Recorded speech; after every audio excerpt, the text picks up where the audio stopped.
Ciao, questa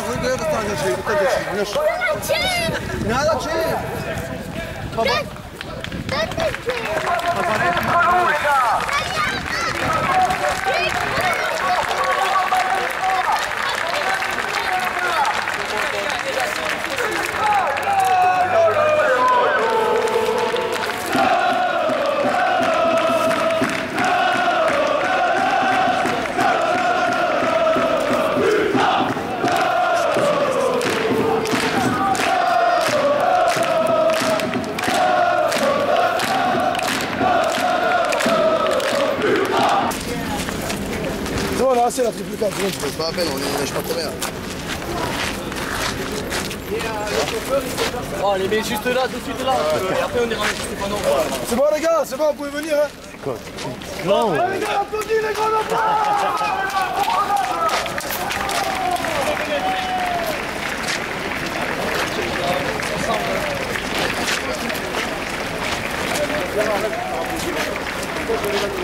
D'habitude, il prend les canettes. Hein.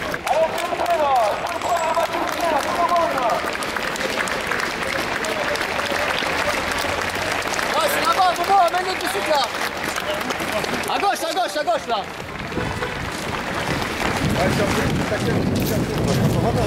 Liberté pour les ultras! Liberté pour les ultras! Liberté pour les ultras! Liberté pour les ultras! ICIB!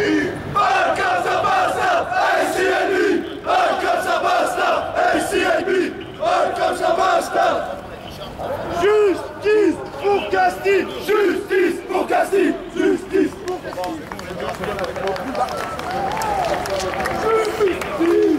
Castille! Justice pour Castille! Justice pour Castille! Justice pour Castille! Comme ça passe là! ICIB! Comme ça passe là! ICIB! Comme ça passe là!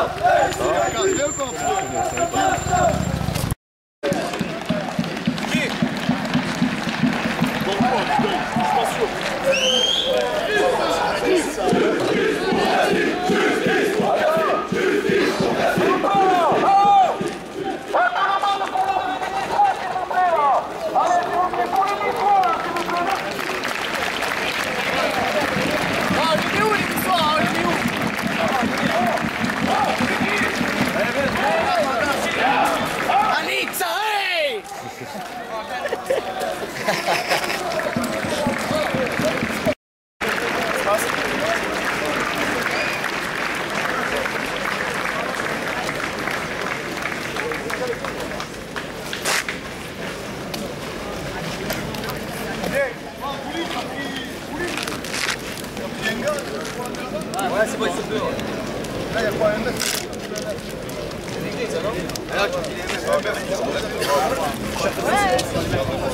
Surtout là, les matchs, c'est pour ça qu'ils sont comme ça.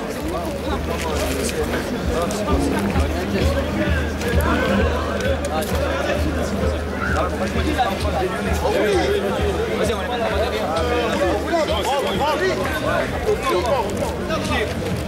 c'est qui? C'est les mêmes. Allez, il y a un deuxième groupe là, là c'était les grilles là, il y a les maquis qui arrivent là, s'il vous plaît là.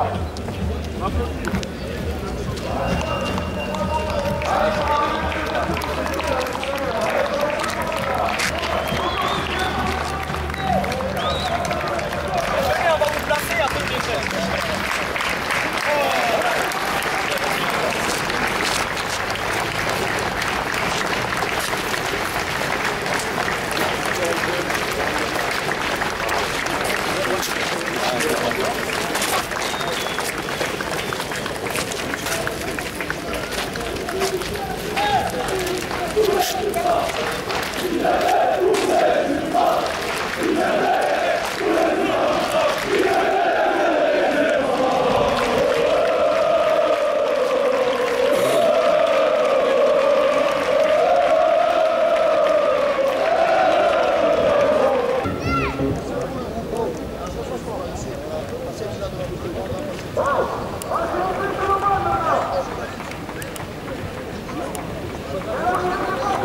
On applaudit les Bordelais là!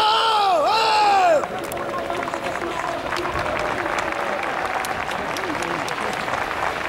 Merci les gars, on remercie quand même.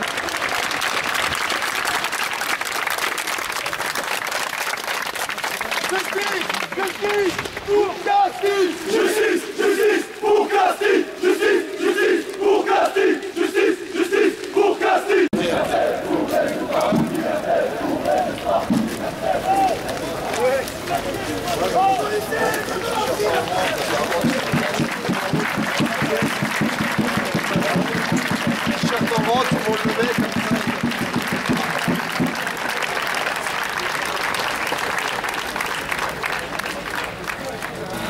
Donc bonjour tout le monde, merci d'être présent. Merci à tous les groupes français d'avoir répondu présent.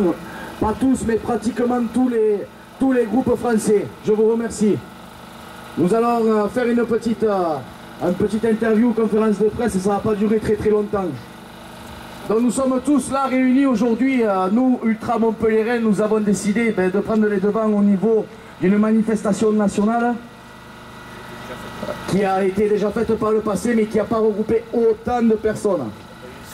Nous rebondissons sur l'histoire de Florent Castinera de Castille, qui a été victime, je le dis, d'une bavure policière, qui a été tiré dans la tête un coup de flashball, où il a perdu son œil. Je dis bien, il a perdu son œil. Je le dis pour certains médias qui relatent toujours de la saloperie. Il a perdu son œil, donc franchement, moi personnellement, ça fait chaud au cœur de voir toutes ces personnes. Nous sommes là pour Castille, nous sommes là aussi pour revendiquer les droits des supporters, des ultras, contre les IDS, contre les IAS abusives, contre la justice disproportionnée. Toutes ces sanctions dont on est victime tous les week-ends. Je ne dis pas qu'on est des anges. Quand on fait des conneries, comme j'ai toujours dit, on l'assume. Par contre, quand c'est des choses qui sont insignifiantes, il faut arrêter. Il faut arrêter de déconner. Voilà, bon, je trouve pas trop mes mots parce que je suis un peu ému. C'est pas facile, je vous remercie à tous. Je vais passer la parole à un des groupes qui veut prendre la parole, s'il vous plaît. Ouais, un Stéphanois peut-être, allez. Non, mais on parle déjà ce qu'on a à dire et après on pose des questions.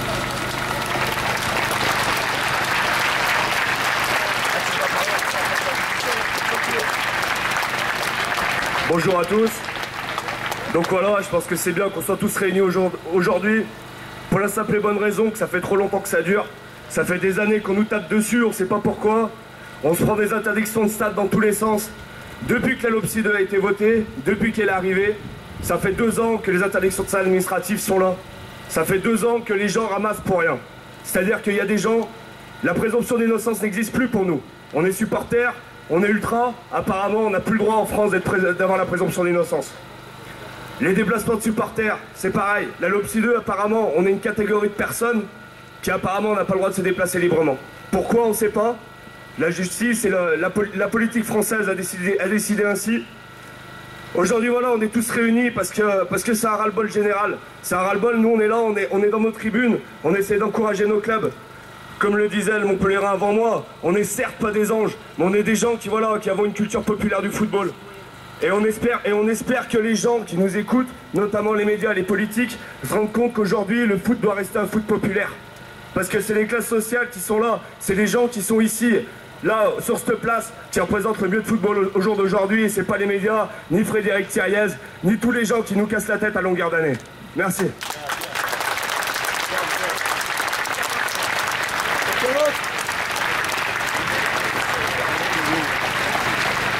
Bonjour à tous.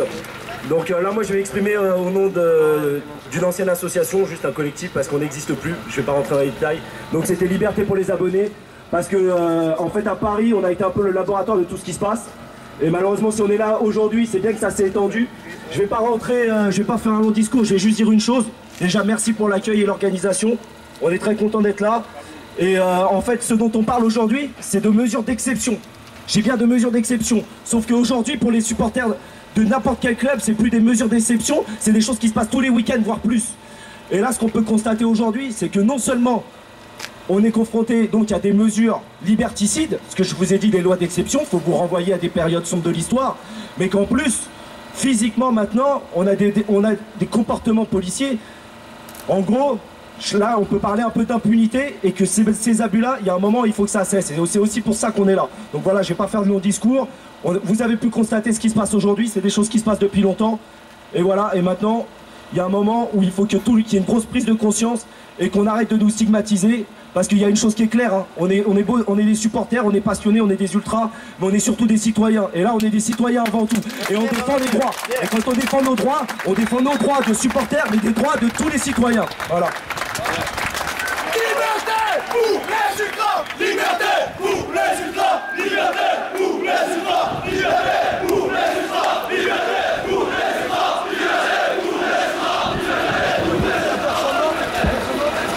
Déjà bonjour à tous. Je trouve ça vraiment bien qu'il y ait des groupes de tous les horizons qui soient réunis aujourd'hui à Montpellier. Mais ce qui est malheureux, c'est qu'on est obligé de se réunir ici quand il y a un supporter montpelliérain qui a perdu un œil. Et ce qu'on a pu voir dans les journaux depuis 3 semaines, c'est qu'on lui crache beaucoup dessus. On ne dit pas forcément la vérité, mais que de l'autre côté, il n'y a personne pour nous défendre. Parce qu'on n'est même pas capable de s'unir pour l'instant. Et ce qui est dommage, c'est qu'on en arrive à des extrémités comme ça, à des événements comme ça, où il y a un mec qui va perdre un œil, qui a des séquelles à vie. Et franchement, c'est vraiment dommage. Donc, là, ici, il y a des Stéphanois, il y a des Toulousains, il y a des Parisiens, il y a tout. Je pense qu'il y a des mecs qui s'entendent pas forcément dans le stade. Et pourtant, on a une même cause. Il n'y a rien qui ressemble plus à un ultra qu'un autre ultra. Et je pense que c'est super important, à partir de maintenant. C'est pas la manifestation, on n'est pas là pour prendre des photos. On est là pour qu'il se passe quelque chose après. C'est le plus important, c'est l'après-manifestation, vraiment. C'est comme ça qu'on sera mature. C'est comme ça que le mouvement ultra sera mature. Faut qu'on s'unisse après cette manifestation et qu'on arrive à montrer qu'on n'est pas des débiles, qu'on est capable de s'unir et qu'on est capable de parler. Et qu'on est capable d'être un acteur du football aussi. Et ça repose sur les épaules de tout le monde. De vraiment tout le monde. Si on est juste là pour prendre des photos, si on est juste là pour manifester, pour se montrer, pour regarder les autres, ça sert à rien. Ça sert à rien de faire 800 bornes, ça sert à rien de faire 8 heures de route. C'est l'après-manifestation qui est le plus important. S'il se passe rien, on aura tout perdu. Si on arrive à s'unir, s'il se passe quelque chose, on aura tout gagné. Et ça dépend vraiment de tout le monde. Bonne manifestation à tous.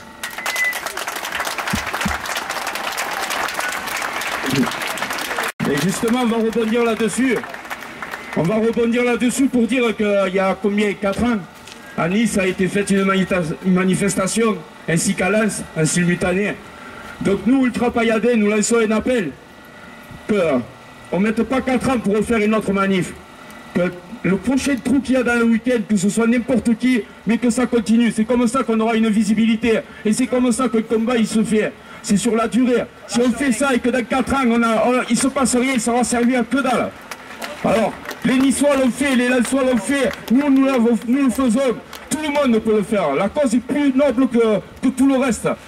Nos rivalités, tout ça, c'est que de la bagatelle comparé à ce qui se trame et ce qui va se passer si on ne fait rien. Voilà, maintenant je vais passer la parole à un collègue qui va vous expliquer ce qui se fait un peu sur Montpellier au niveau juridique. Salut à tous, voilà, moi je voulais parler parce que on a pris une initiative sur Montpellier pour combattre les IAS. Je le rappelle quand même pour les médias, les IAS c'est des interdictions administratives de stade qui sont délivrées sans jugement. C'est-à-dire que la préfecture, à n'importe quel moment, elle décide d'interdire un tel ou un tel sans fait réel. Et on n'a rien pour se défendre. Il n'y a pas de jugement, ça nous tombe dessus comme ça. Il faut saisir le juge administratif, c'est long, ça coûte de l'argent. Et on a des victimes dans toutes les villes. Et on se bat pour ça, on veut que cette loi elle soit abrogée. Donc à Montpellier, on a pris une initiative et on incite toutes les villes de France à faire de même. On a créé une association. Alors ici, elle s'appelle ACID. Ça veut dire Association contre les interdictions de stade abusives. C'est une sorte de syndicat des supporters.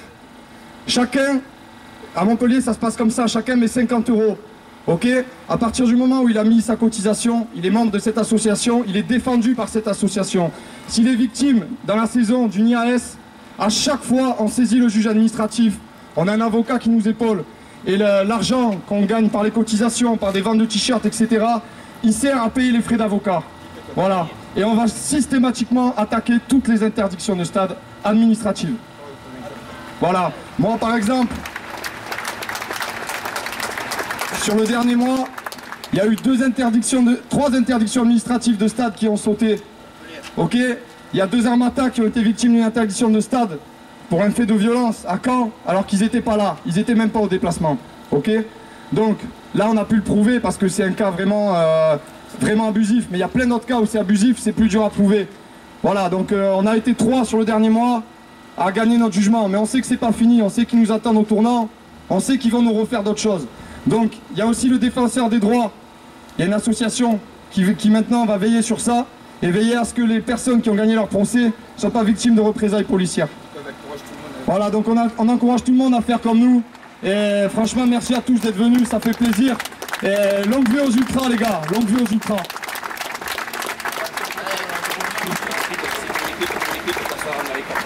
Donc merci, comme on dit, longue vie aux ultras. On va vous expliquer quand même comment va se dérouler le cortège. Donc au niveau des villes représentées, donc nous serons en premier devant. Qui c'est qui nous suivra derrière? Donc ça sera Lyon qui va suivre. Ensuite, Nantes. Alors l'ordre, il est clair, c'est Montpellier devant. En deuxième, c'est Lyon. Ensuite, c'est Nantes. Derrière Nantes, c'est Grenoble. Derrière Grenoble, c'est Paris-Toulouse. Après, c'est Saint-Étienne, Bordeaux, Nancy, Lens. Tous les groupes qui sont venus à une dizaine, 10-15, jusqu'à où ils veulent. Voilà. Je tiens à souligner quand même au niveau de la sécurité. Nous avons passé un pacte, entre guillemets. On ne pactise jamais avec la police, mais nous avons quand même passé un petit accord.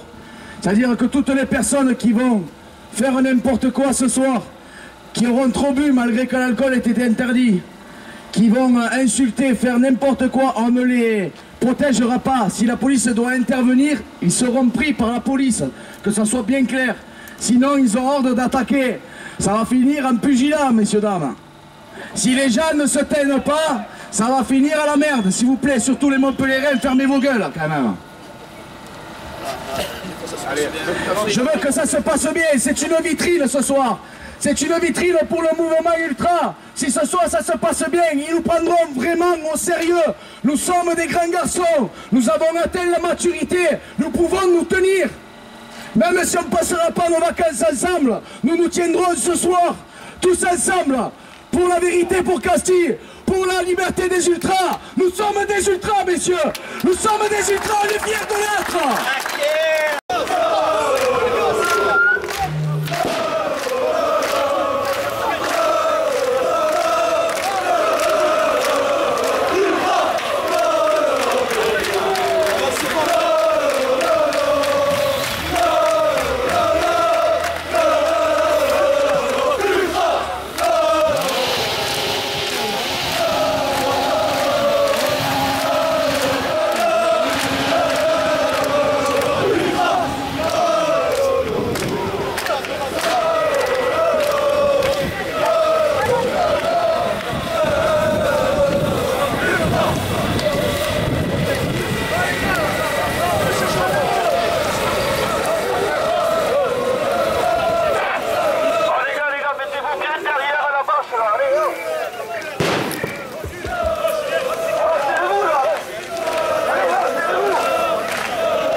Alors tout le monde, toute la manif.